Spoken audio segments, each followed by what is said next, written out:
बिस्मिल्लाहिर्रहमानिर्रहीम। अस्सलाम वालेकुम स्टूडेंट्स, कैसे हैं आप लोग? उम्मीद है आप सब लोग ठीक होंगे और you are enjoying your good health. Now we are going to start our next topic of chapter number 9 which is exponential notation.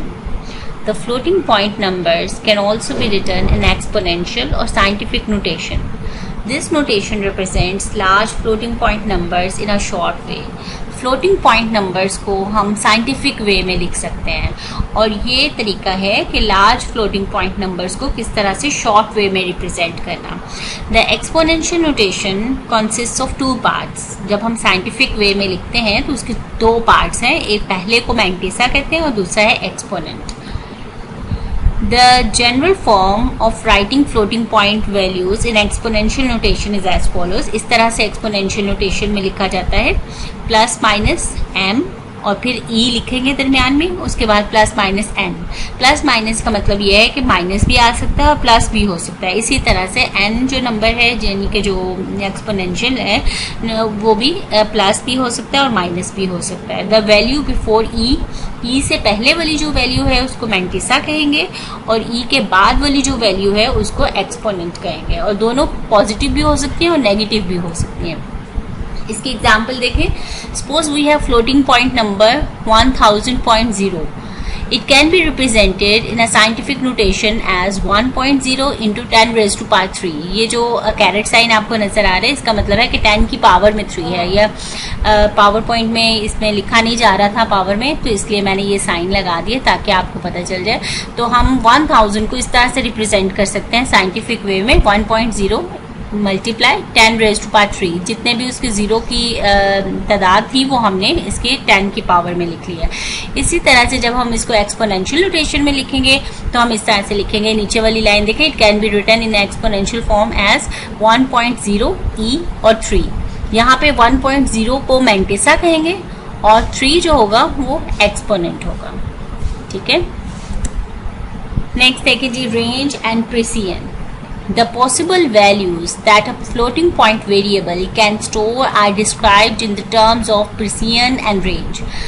Floating point variable जो है, फ्लोटिंग टाइप वेरिएबल अपने अंदर जो डाटा सेव कर सकता है उसको हम प्रिसिजन और रेंज में बताते हैं।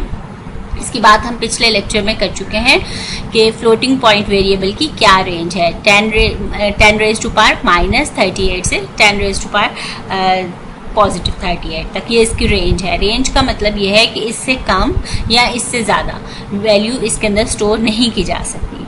और प्रिसिजन भी हम देखते रहे कि इशारे के बाद जितने भी डिजिट्स आ सकते हैं उसको प्रिसिजन कहते हैं। जैसे हमने देखा था कि फ्लोट की प्रिसिजन जो है वो 6 डिजिट्स तक है और इसी तरह से लॉन्ग डबल या डबल में ज़्यादा प्रिसिजन हमें प्रोवाइड की गई थी। ठीक है, प्रिसिजन देखें, it is the number of digits after decimal point. Decimal point के बाद, इशारे के बाद जितने डिजिट्स आएंगे उसको हम कहेंगे कि ये इसकी प्रिसिजन है। जैसे 1.456789 इसके अंदर इशारे के बाद 7 डिजिट्स आए हैं, इसका मतलब है कि इसकी प्रिसिजन 7 है। ठीक है, नेक्स्ट देखें, range. Range it is the exponential power of 10। 10 की पावर में जो एक्सपोनेंट लिखा हुआ है वो इसकी रेंज है कि इतनी इसकी रेंज है, इससे ज्यादा बड़ा वैल्यू इसके अंदर सेव नहीं हो सकता अगर हम फ्लोट की बात करें। एग्जाम्पल इसने यही दिया है कि float variable has a precision of 6 digits and range from 10 raise to power minus 38 to 10 raise to power 38। Suppose we have value of 0.234567 into 10 raised to power 3. तो इसके अंदर प्रिसिजन 6 होगी क्योंकि डेसिमल पॉइंट के बाद, इशारे के बाद 6 डिजिट्स आ रहे हैं तो इसके प्रिसिजन 6 होगी।